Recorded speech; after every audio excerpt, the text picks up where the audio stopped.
Amém. Graças a Deus. Vamos se colocar de pés, irmãos, por favor.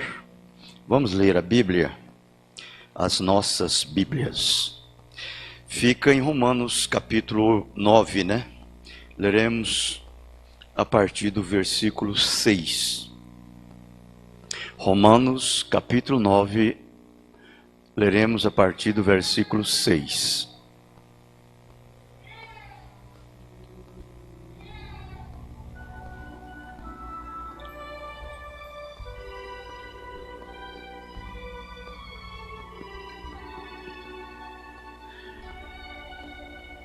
Não que a palavra de Deus haja faltado, porque nem todos os que são de Israel são israelitas, nem por serem descendência de Abraão, são todos filhos, mas em Isaque será chamada a tua descendência.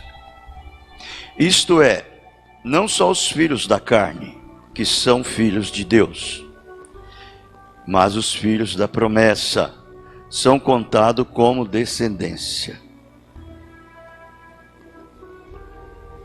Porque a palavra da promessa é esta: por este tempo virei, e Sara terá um filho. E não somente esta, mas também Rebeca, quando concebeu de Isaque, nosso pai. Porque não tendo eles ainda nascido, nem tendo feito bem ou mal, para que o propósito de Deus, segundo a eleição, ficasse firme, não por causa das obras, mas por aquele que chama. Foi-lhe dito a ela: o maior servirá o menor. Como está escrito: amei a Jacó e aborreci Esaú. Querido Pai Celestial, abençoe esta palavra. E também com ela abençoa as nossas almas, as nossas vidas. No nome do Senhor Jesus Cristo. Amém. Podeis se assentar, irmãos, por favor.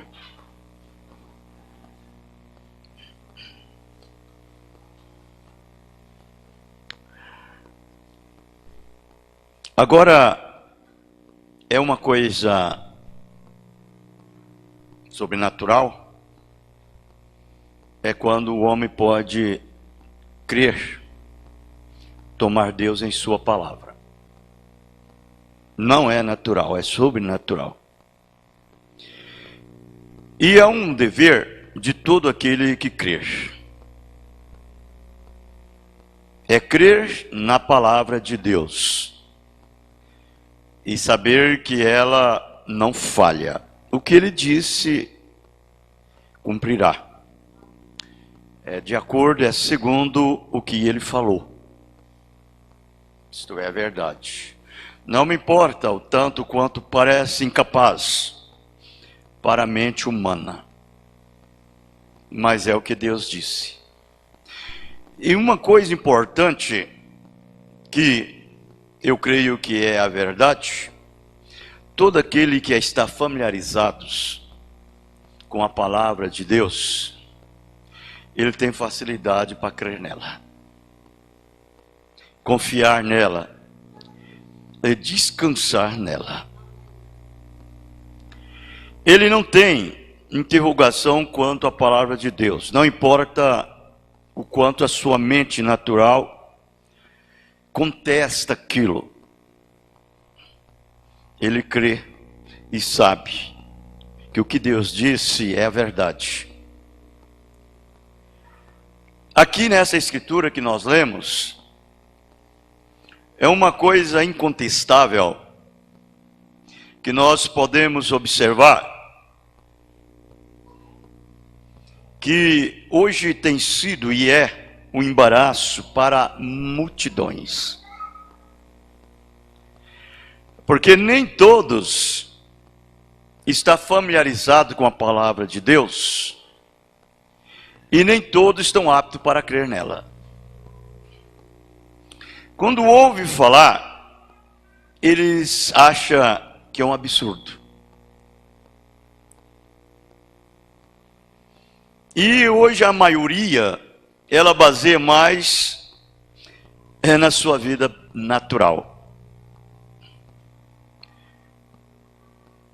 É nos seus atos, é nas suas obras, segundo a sua própria mente, ou segundo a sua razão, que é falsa, que é falha. A única coisa verídica que existe é a palavra de Deus. O que Deus fala, aquilo está determinado a se cumprir. Nós já temos aprendido isto e cremos pela fé e sabemos que é verdade. Nós vamos observar que quando ele falou aqui estas palavras, ele está dizendo aqui a respeito de uma nação que é chamada dentre todas as outras nações. Há um povo que tem vindo de um único homem chamado Abraão. Abraão, ele tem gerado essa nação chamada Israel. E tem surgido da descendência de Abraão muitos mesmo. E Deus, ele olhou desde antes da fundação do mundo e predestinou e decretou segundo a sua palavra e deu essa promessa, dizendo assim: nem todos que são de Israel são israelitas. Vejam bem, nem por ser descendência de Abraão são todos filhos de Deus. É bem forte isto. Agora, isso foi predito por meio de um profeta, e isto foi Paulo que disse isto. Olha, haveria e haverá muita razão para eles contestar e levantar-se contra este homem, até o ponto de decretar a sua morte, como eles fizeram. Agora, nós temos e nós sabemos que nenhum homem de Deus fala segundo a sua própria vontade. É Deus que coloca as palavras na sua boca. Olha, por isso que o próprio Senhor, ele disse estas palavras: aquele que recebe um justo na qualidade de justo, e aquele que recebe um profeta na qualidade de profeta, ele recebe galardão de profeta e galardão de justo. Porque, na verdade, o que um profeta fala, ele não está pensando em nada, a não ser naquilo que Deus disse para ele falar. Se vai causar algum tumulto, ele diz: não discutam comigo, discutem com Deus. Se vai causar alguma emoção, seja feito segundo a vontade de Deus. Essa é a maneira. Agora, vejam bem, um homem levantar no meio de uma nação e dizer: nem todos que são em Israel são israelitas. Nem todos que serem descendência de Abraão são todos filhos. Mas em Isaque será chamada tua descendência. Descartou todos os demais. E aí nós sabemos que fora da promessa, foi muito maior do que o que estava na promessa, que saiu dos lombos de Abraão. É um desafio. Só com Sara, digo, com outras mulheres, Abraão teve 5 com um e teve 1 com mais outra. 6 filhos. E com Sara ele teve um único filho. E aí agora Deus decreta que é através deste que são os filhos de Deus. Segundo a promessa. Outra coisa que nós devemos observar. Ele disse, através do profeta desta era também, que o que aconteceu com Israel é o que está acontecendo também com a noiva gentia. É o que está acontecendo com os gentios. Seguindo em frente, você vai ver que ele diz assim, porque a palavra da promessa, isto é, não são filhos da carne, que são filhos de Deus, mas os filhos da promessa, são chamados como descendência. Os filhos da promessa. Porque a palavra da promessa é esta: por esse tempo virei a Sara, terá um filho. E não somente esta, mas também Rebeca, quando recebeu quando concebeu de Isaque, nosso pai. Depois, aí para espiritualizar a coisa toda, aí ele vem dizendo bem assim, porque não tendo eles ainda nascido, nem tendo feito bem ou mal, para que o propósito de Deus, segundo a eleição, aí a coisa apertou mais a moenda. Segundo a eleição, vejam bem, ficasse firme não por causa das obras, mas por aquele que chama. Foi-lhes dito a ela, o maior servirá ao menor. Como está escrito, amei a Jacó e aborreci a Esaú. Nós vamos observar, irmãos, descorrendo a esse corrimão sobrenatural, olhando através dos olhos da fé, a coisa ficou ainda mais restrita, porque agora já não é mais pelos atos, não é mais pelas obras, não é mais por ser somente por descendência de Isaque, agora é por fé e por graça, que é um dom imerecido.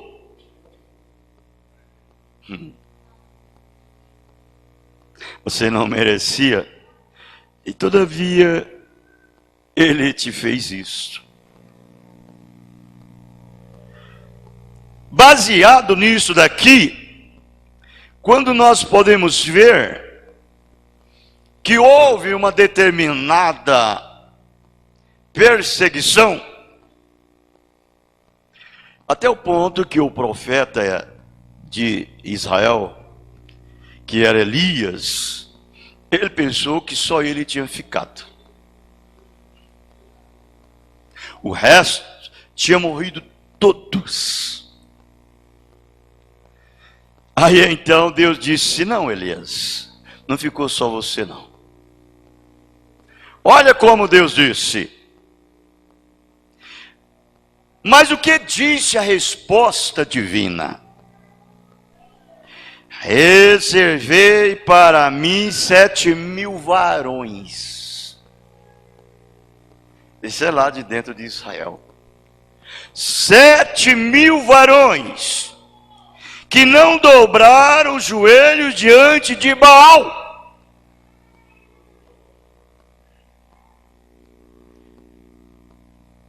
Agora, vem para nós hoje.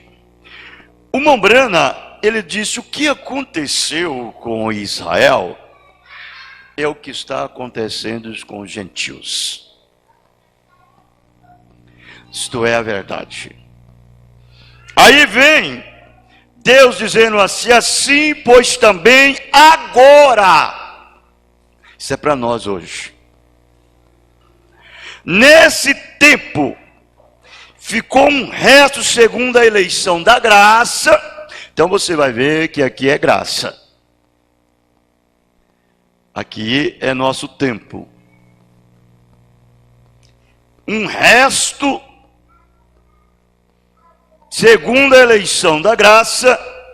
Mas se é por graça, já não é pelas obras. De outra maneira, graça já não é graça.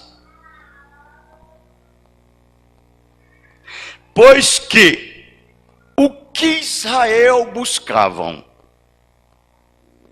não alcançou, mas os eleitos,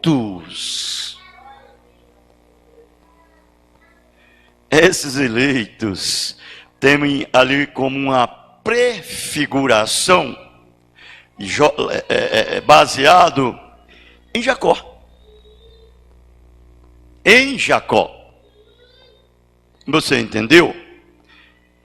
Que prefigurou exatamente os eleitos. Porque, como saberemos, discorre as escrituras e vê a biografia de Jacó. E vê a situação do seu dia a dia e a sua vida. E traz um paralelo entre Jacó e Esaú. E apanha ali o seu pai, ou seus pais. E veja a diferença entre ambos. Até o próprio pai de Esaú amava mais Esaú do que Jacó.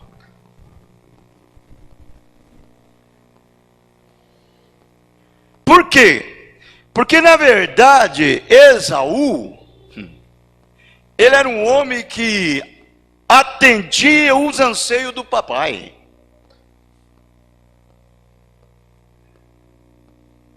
Ele era um homem bravo. Ele era um homem de coragem. Ele era um homem do campo. Ele era um homem que ia conseguir, conseguia para o pai tudo o que o pai queria. Aí o pai ficava satisfeito com ele. E às vezes Deus fala coisa com uma pessoa e não fala com outra. E agora mesmo Isaac, sendo profeta, Deus não falou isso para Isaac. Falou para Sara, digo para Rebeca, né? Falou para Rebeca. Isaac não sabia disto, mas Rebeca sabia. Quando Jacó estava sendo formado no ventre de Rebeca, juntamente com Esaú, Deus foi e disse para Rebeca: Rebeca, em seu ventre há duas nações. A maior servirá a menor. Agora nós vamos observar exatamente como Deus faz coisas que às vezes você fica sem entender. Você tem que assegurar na palavra dele. Olha, nós somos bem ensinados. Nós somos bem instruídos. Nós temos um ensinamento que ninguém tem. Nós temos uma instrução pelo mestre que ninguém tem. Que esse mestre é Cristo. Ele se manifestou nesses últimos dias para nós através do nosso profeta. O nosso William Branham, o mensageiro desta era. E Deus falou através desse profeta.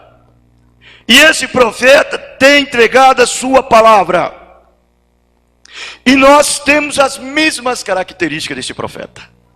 As mesmas qualidades de profeta. Para crer em profeta, para receber um profeta, para aceitar profeta. Aleluia. Eu não tenho nenhuma pergunta quanto a essas coisas. Por isso eu procuro da melhor maneira que fui ensinado a responder essa mensagem. Da maneira que Deus me tem mostrado e revelado como é. Porque, na verdade, nos dias que Jesus estava aqui na terra, aqueles apóstolos, aquela igrejinha que o seguia ele, a verdadeira igrejinha, não a multidão, a igrejinha que seguia Jesus. Não era a multidão, era uma igrejinha. Agora aquela multidão seguia ele, não por causa de Jesus, seguia para encher a barriga, atrás de cura divina, atrás de milagre, atrás de alimentar de pão, saciar a sua fome. A multidão fazia isto, até o ponto que ele olhava para aquela multidão e disse: vocês deveriam correr atrás, não de comer pão, mas por causa dos sinais. Isso que vocês deveriam fazer. Mas eles não, eles estavam era por causa do pão. Ele multiplicava pão, saciava a fome do faminto. Mas tinha um povozinho que não. Aqueles sabiam que ele era Deus e criam nele, e andava tudo como ele fazia, eles faziam. Eles cuidavam dele. Eles agiam de uma forma tão fora de sério. Porque eles amavam. Não era aquela multidão, não, era pouquinho número. Eles procuravam atender da melhor maneira que sabia a sua palavra. Por isso eles chegaram até lá. Eles foram cheios do Espírito Santo. Você quer ver o que eu estou dizendo é a verdade? Quanto estava lá quando o Espírito Santo desceu? Era aquela multidão que o seguia? Não, era 120 almas. Quando o Espírito Santo desceu. Assim também é hoje. Quantos vive essa mensagem desse profeta? É pouquinho.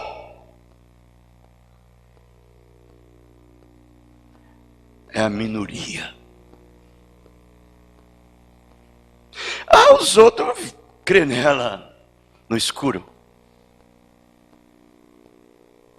empurrando, em outras palavras, com a barriga. Mas aquele que crê por revelação, ele dá vida por ela. Ele se desprende de tudo e procura fazer o que disse o profeta. Agora esse profeta, ele nos disse que a vida de Israel é uma prefiguração da vida dos gentios. Por isso que ele está dizendo: pois que o que Israel buscava não alcançou, mas os eleitos alcançaram, e os outros foram endurecidos. Então nós vamos encontrar que quando Jesus entrou em cena, há multidões que clamavam servir a Deus, que eram crentes, eram religiosos, entregou ele para ser crucificado, para ser morto. que era o que dizia que cria em Deus. Uma nação santa, um povo santo e uma cidade chamada Nova Jerusalém. E aqueles homens religiosos, aqueles fariseus, aqueles saduceus, que liam seus manuscritos, liam tudo a respeito do que os santos profetas lhe disseram a respeito de Jesus. E quando Jesus entrou em cena, eles não puderam aceitar. Eu lhes pergunto, por que isso? Porque na verdade nem todo Israel são israelitas, nem todos, por ser descendência de Abraão, são filhos de Deus. Mas sim aqueles que são da promessa, que são descendência de Isaque. Aí você vai ver aqui, ele mostrando isso daqui, o próprio Jesus falando aqui através do apóstolo São João, de São João. Em São João, ele mostra isso daqui no capítulo 2, no capítulo 1, né? Creio que é no capítulo 1. Ele dizendo assim: ali estava a luz verdadeira, que alumiava todo homem que vem ao mundo. Estava no mundo, e o mundo foi feito por ele, e o mundo não conheceu. Vejam. Veio para o que era seu, e os seus não receberam.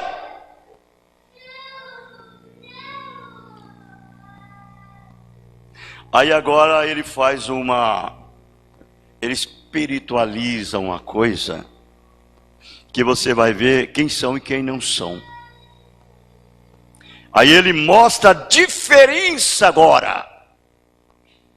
E aí você pode tirar e pôr na sua vida, através desse espelho, do retrovisor da palavra, e ver qual é o que está agindo na sua vida. Porque aquilo lá é uma prefiguração dos dias que nós estamos vivendo hoje. Aquele foi no natural, hoje nós estamos no espiritual. Aí ele vem e diz assim: mas a todos quantos receberam, deu-lhe o poder de serem feitos filhos de Deus, aos que crê em seu nome. Bom, começa por aqui. Em seu nome, os quais, olha que ele vai descendo, os quais não nasceram do sangue, nem da vontade da carne, e nem da vontade do varão, mas de Deus. Aí ele conclui: nascer de Deus. E aí agora?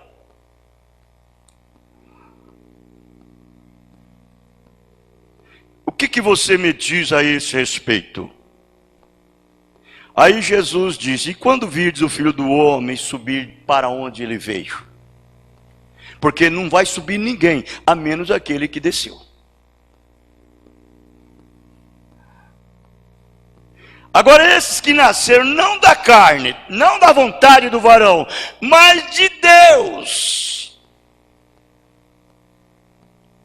representa, isso nos mostra o quê? O novo nascimento. Esse novo nascimento, ou seja, nascer de novo. Não um novo nascimento, nascer de novo. Nascer pela segunda vez. Não através da vontade da carne do varão, mas da vontade da palavra de Deus. Esses que nasceram de novo, receberam o quê? O Espírito do seu Pai. A natureza de seu Pai. E eles agem e atuam como seu Pai. Ele vive como seu pai vive. Quem é nosso pai? Quem é o pai deles? Quem é que nos gerou? Então nós sempre leiamos Jesus dizendo assim: eu vos dei o exemplo, assim como eu fiz, façais vós também. Isso é verdade. Ele dizendo: eu vos dei o exemplo, assim como eu fiz, façais vós também. Em todos os efeitos da palavra. Ouça isso. Lá atrás, aqueles judeus que não permaneceram fiel à palavra, eles tinham seus nomes escritos no livro da vida, ou no registro de Israel. Mas como eles não permaneceram fiel à palavra, os seus nomes foram riscados. É um paralelo como hoje também. Como que a coisa vai tomando uma determinada forma de sinceridade, como devemos crer e obedecer. Aí ele diz assim, ó: quando os judeus rejeitaram a Jesus, Deus literalmente passou dos judeus para os gentios. Mas Paulo e Barnabé, usando de ousadia, disseram: era mister que a vós se vos pregasse primeiro a palavra de Deus, mas visto que o rejeitais e vos não julgais dignos da vida eterna, eis que nos voltamos para os gentios. Porque o Senhor assim nos mandou, e eu te pus para a luz dos gentios, para que sejas de salvação até os confins da terra. Veja, irmãos. E os gentios, ouvindo isto, alegraram-se e glorificaram a palavra do Senhor, e creram todos quantos estavam ordenados para a vida eterna. Você observou aqui que não é para todos? É todos quantos está ordenado para a vida eterna. Essa palavra ordenado, isso pode dizer predestinado, eleitos. Essa palavra crer, ela não vem só em crer, ela está muito mais além do que crer. Está em pôr em prática, em obedecer. E só obedece aqueles que são ordenados para a vida eterna. Se não for, ele não obedece.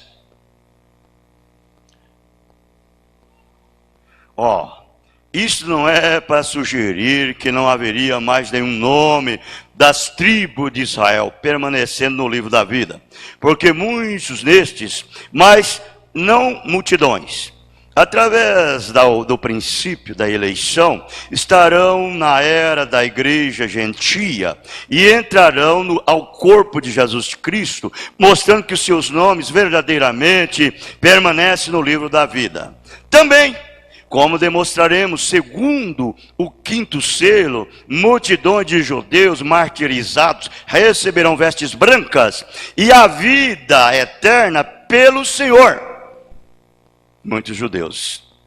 Também os 144 mil serão selados na sua vinda. Provarão seus nomes, provarão que os seus nomes não foram omitidos também.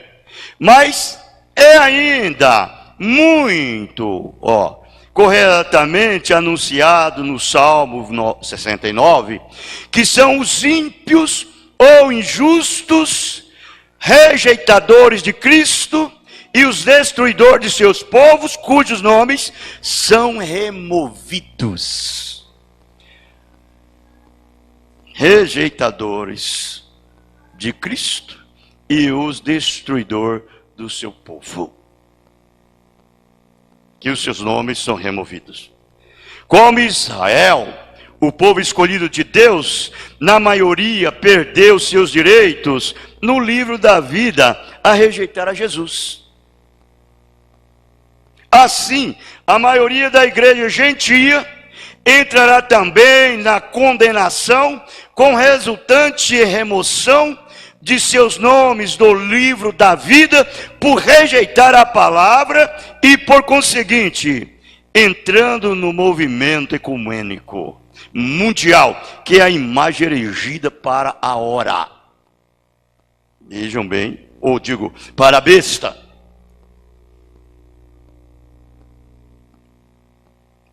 Se nós fôssemos trocar aqui em moedas bem pequenas, então nós ia dizer assim: rejeitar a Jesus. Não é você dizer assim, eu rejeito a Jesus. Não é isso. Todo mundo diz que quer Jesus. Todo mundo diz que aceita Jesus como seu Salvador. Mas na hora de colocar a mão, naquela hora de posicionamento e dizer assim,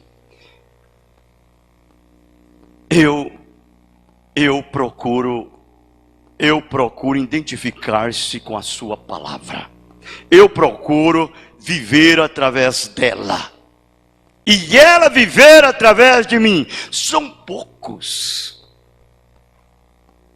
A maioria crê em Jesus desse modo. Eu creio em Jesus, eu creio na minha salvação, mas não prova que é um salvo. Isso é a verdade. A vida dele está oposta àquilo.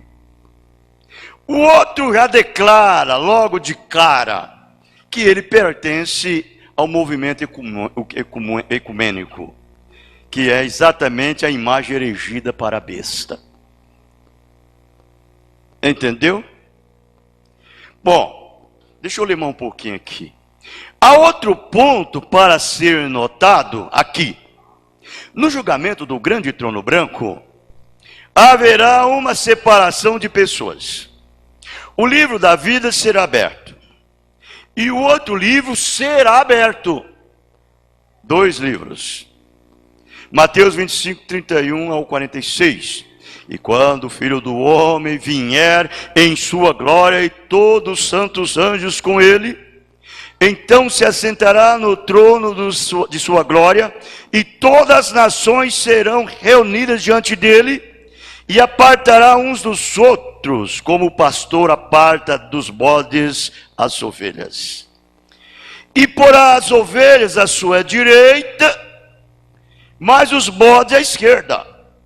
Então dirá o rei aos que estiverem à sua direita: vinde, bendito de meu Pai, possui por herança o reino que vos está preparado desde a fundação do mundo.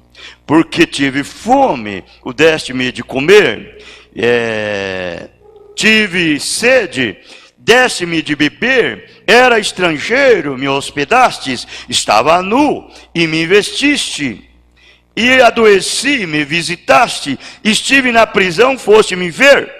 Então os justos lhe responderiam, dizendo: Senhor, quando te vimos com fome e te demos de comer, ou com sede e te demos de beber, e quando te vimos estrangeiro e te hospedamos, ou nu e te vestimos, ou quando te vimos enfermos e em prisão e fomos ver-te?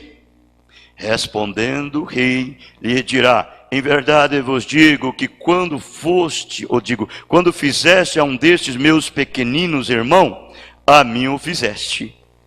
Então dirá também aos que estiverem à sua esquerda: apartai-vos de mim, malditos, para o fogo eterno, preparado para o diabo e para os seus anjos.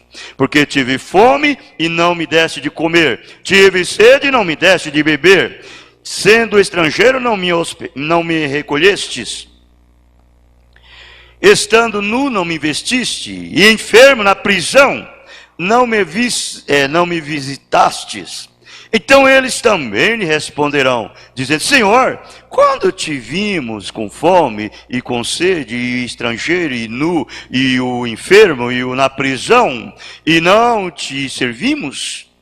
Então lhes respondeu, dizendo: Em verdade vos digo que quando um destes pequenos ou pequeninos não fizeste a mim. E irão estes para o tormento eterno, mas os justos para a vida eterna. Bem, aqui está uma característica e também uma biografia exatamente de ambas as sementes, não é mesmo? Deus mostrando exatamente as coisas. E vocês sabem que você faz essas coisas de uma forma tão inocente que você nem sabe que fez. Isso é verdade. Por quê? Porque na verdade você faz sem pretensão alguma. É Deus que faz através de você. E ali então aquela recompensa é lhe dada e você não sabe que você foi recompensado daquilo dali. Por isso que ele disse: até mesmo um copo d'água que você der a um desses pequeninos em nome de discípulos, receberão a recompensa. Isto é verdade. Agora vamos aqui. Deixa eu tomar mais isso daqui. Apocalipse 20, o verso 11 ao 15. E vi um grande trono branco e o que estava sentado sobre ele, de cuja presença fugiu a terra e o céu, e não se achou lugar para eles. E vi os mortos, grandes, pequenos, que estavam diante do trono, e abriram-se os livros, e abriu-se o outro livro, e o da vida, e os mortos foram julgados pelas coisas que estavam escritas nos livros, segundo as suas obras. E deu o mar os mortos que nele havia, e a morte e o inferno, que deram aos mortos que neles haviam, e foram julgados cada um segundo as suas obras. E a morte e o inferno foram lançados no lago de fogo. Esta é a segunda morte. E aquele que não foi achado escrito no livro da vida, foi lançado no lago de fogo. Ambos juntos, os justos e injustos, estarão nesse julgamento. Agora, isso daqui ele está se referindo ao livro da vida, não o livro da vida do Cordeiro. É o livro da vida, porque ambos estão aqui escrito neste livro. Ambos, tanto o ímpio, o injusto como o justo, está escrito no livro da vida. Bom, Brena fala isso daqui, são como as virgens nécias. As virgens nécias. Elas vão ter que enfrentar o trono branco e ser julgadas. Elas vão ter que vir na segunda ressurreição, porque aqui não fala nada da primeira ressurreição, aqui fala da segunda. A primeira ressurreição vem a noiva. É os eleitos que vêm na primeira ressurreição. Antes da segunda ressurreição virá a noiva. E a noiva ela é julgada agora. Quem nos julga é a palavra. Não é mesmo? Por isso que nós somos julgados. Nós estamos aqui como réu. E ao mesmo tempo como servos, ao mesmo tempo como filhos de Deus. Estamos aqui para sermos julgados. Quando nós chegamos neste lugar aqui, nós não viemos com nenhuma pretensão. Nós viemos para ouvir a palavra. A única coisa que nós possuamos e damos para Deus é aquela que Ele nos deu. Por isso que a Bíblia diz que nós oferecemos os nossos sacrifícios espirituais através de lábios espirituais. A nossa adoração, o nosso louvor, o nosso culto é Cristo. É Ele. Correto? Porque vocês já lembram quando aqueles judeus com toda a sinceridade, não através da tradição, mas com toda a sinceridade que eles saíam de sua casa, o que eles faziam? Eles pegavam um cordeiro o melhor daqueles cordeirinhos. Eles pegavam o cordeiro mais velho da sua mãe, velha ovelha, da sua ovelha, e levava. Aquele cordeiro, ele era intacto. Ele não tinha mancha, ele não tinha ruga, ele não tinha nenhum defeito. Ele era um cordeiro sem defeito. E levava lá ao sumo sacerdote. Chegava lá, o sumo sacerdote examinava aquele cordeiro ainda, dava uma olhada nele, levava para ser lavado no lugar de lavar o sacrifício, para depois levar no altar para ser sacrificado. Hoje é o que nós fazemos, irmãos. Eu lhes garantirei absolutamente, com toda segurança, quando você vem de casa com esse propósito, eu vou à igreja, não porque faz dia que eu não vou na igreja, não porque eu estou com saudade de fulano, não porque eu tenho um negócio para tratar na rua, nada disso. E aí diz, eu vou matar vou matar 2 coelhos com uma paulada só. Misericórdia. Nada disto. Você sai com o endereço direto para a igreja com o seu cordeiro. Amém. E você vem e oferece o seu cordeiro, que é o seu culto,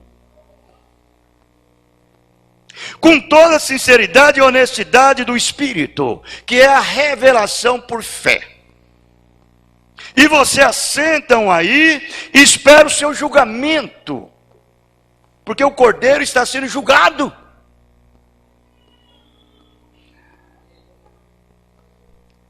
O cordeiro não é morto logo que chega, não. Ele primeiro é revisionado, espionado pelo sumo sacerdote. Depois é lavado. Aí depois é levado ao altar para ser sacrificado. Assim também somos nós. Chegamos aqui, oferecemos o nosso cordeiro, é o nosso culto, é o nosso sacrifício, é a nossa adoração, e assentamos aí esperando julgamento. Ser julgados pela palavra de Deus. E aí então nós ofereceremos a nossa adoração.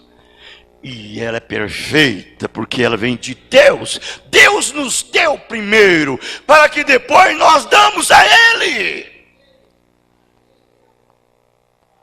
Mas quando você vem por essa tradição, misericórdia, é horrível.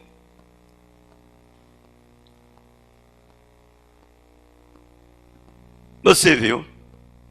Aí está a coisa, e aqui você oferece a sua adoração, você oferece tudo junto com o seu culto, você morre com o seu cordeiro no seu altar, você morre com ele, para si mesmo, seus próprios caprichos, sua própria maneira, para a sua própria imaginação, a sua própria memória, o seu próprio raciocínio, os seus próprios afetos.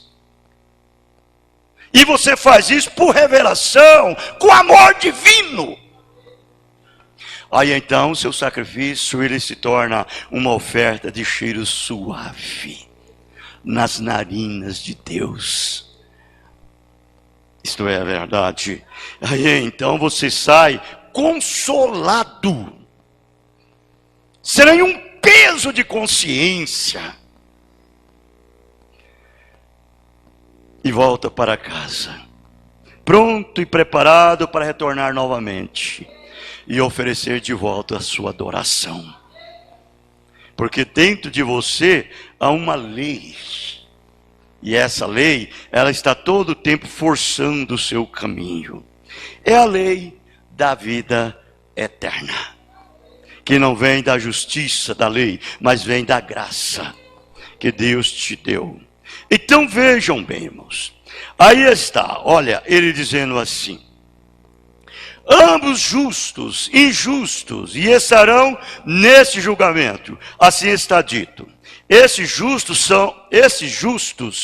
não serão a noiva. E? Porque a noiva se assenta com ele no julgamento, para julgar. Como disse a Bíblia, 1 Coríntios 6, verso 2 e 3.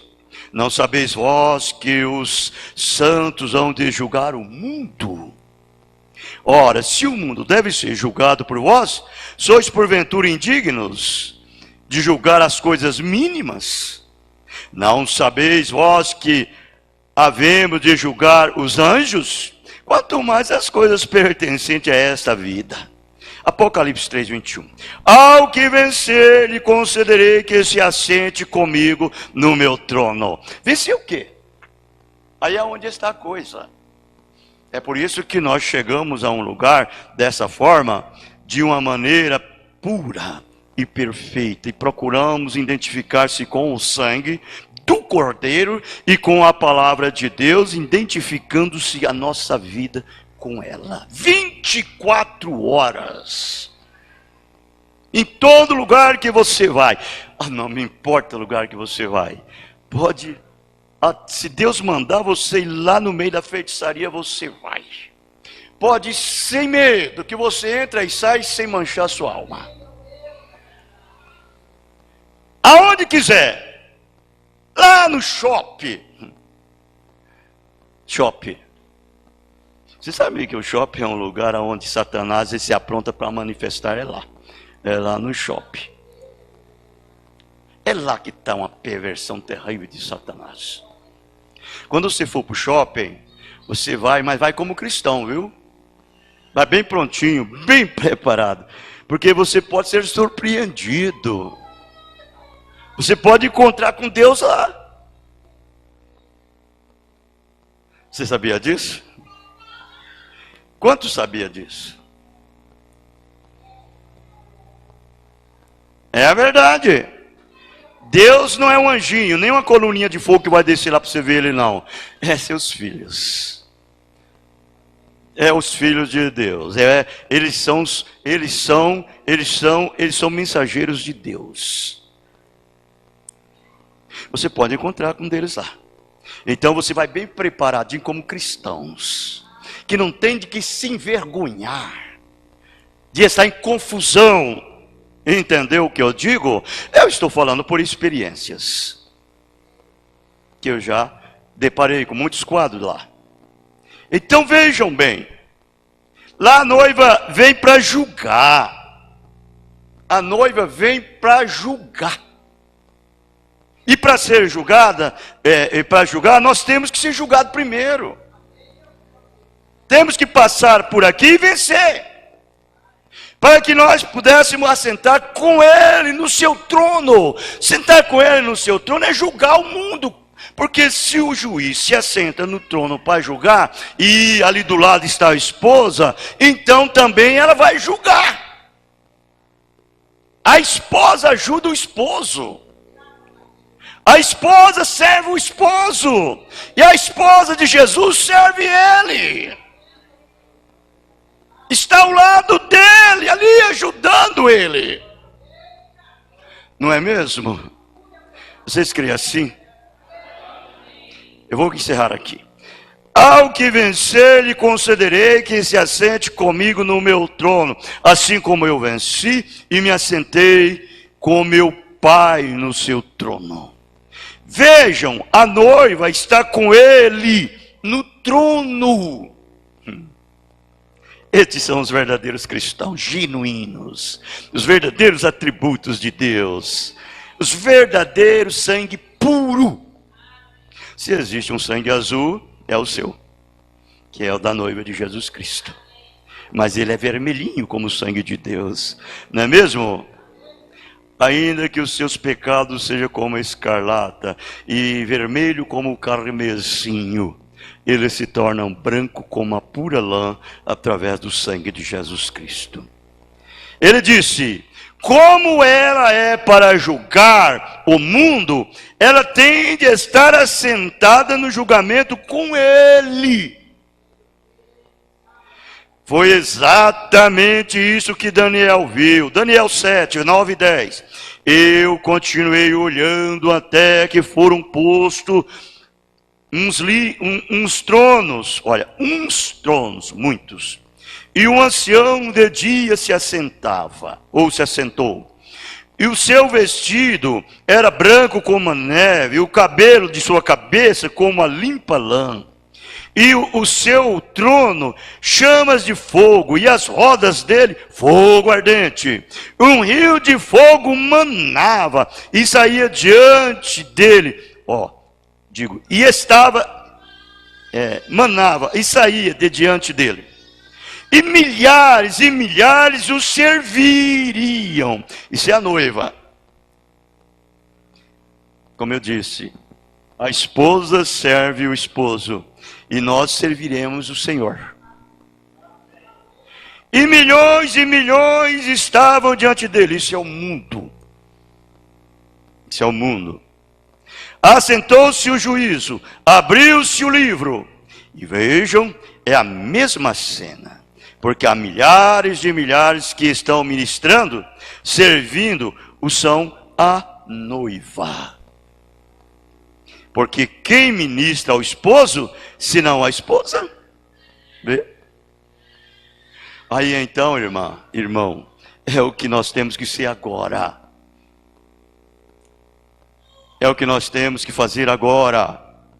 Para que quando chegar naquele dia, você esteja fazendo a mesma coisinha hoje.